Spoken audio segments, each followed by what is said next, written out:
Aquesta porta és el camí del Senyor per tots, el portal de l'Horta de la Vida.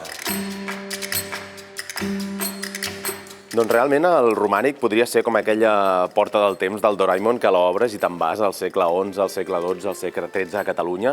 Malgrat les transformacions que han patit molts d'aquests edificis, molts d'aquests espais, sí que ens ensenya una mica, ens fa un petit retrat, un retrat robot de com podia ser la societat en aquella època. Evidentment, una societat molt dominada per la religió, pel cristianisme, en el cas de l'Europa occidental, i on els temples, és veritat, que eren el centre espiritual, però també eren en general els edificis més importants. Per tant, d'alguna manera eren els centres socials, eren els llocs de poder també, però també on s'hi aplegava el poble. Per tant, eren una mica la petita representació de la societat en miniatura, en aquest sentit.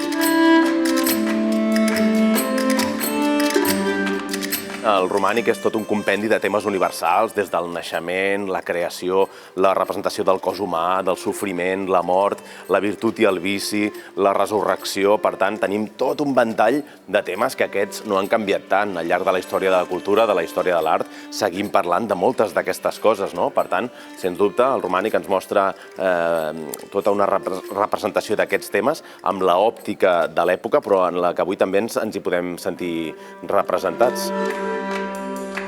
Per desgràcia, cau una mica en el sac dels clixés de l'edat mitjana, que, pobra edat mitjana, tot i ser 1000 anys, a vegades se la simplifica molt, es veu com una època fosca, endarrerida. Són 1000 anys com per fer aquests estereotips i estem parlant, en aquest cas, al voltant de l'any 1000, segle XI, segle XII, segle XIII, i s'hi han projectat moltes imatges, no? Un art molt auster, molt tètric, segons quina experiència n'hagi tingut la gent.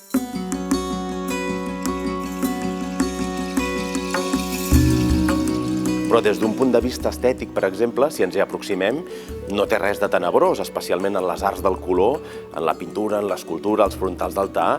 Realment és un esclat de colors, d'alegria estètica, malgrat que les cares són de pal, malgrat que els temes puguin ser, doncs això, de pecat, de salvació.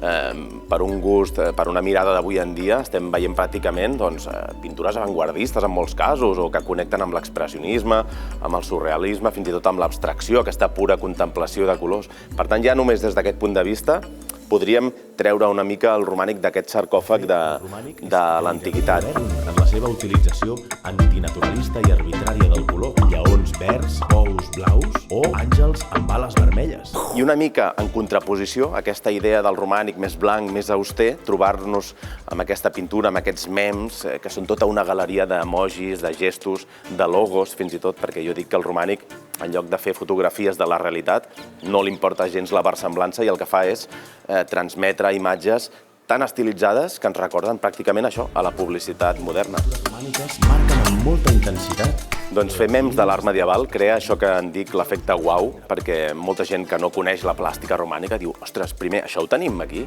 ho tenim nosaltres, i això ho feien els medievals, això ho feia l'art romànic, tenia una altra imatge d'això, no? Doncs sí, són imatges molt xocants, per exemple, les que tenen a veure amb la violència extrema, aquests màrtirs que els serren pel mig, que els bullen, que els arrenquen els ulls. Clar, és tan descarnat que quan descontextualitzes això, que és el que fem amb els mems, o estableixes una comparativa, doncs l'efecte d'hilaritat i de riure apareix de seguida, no?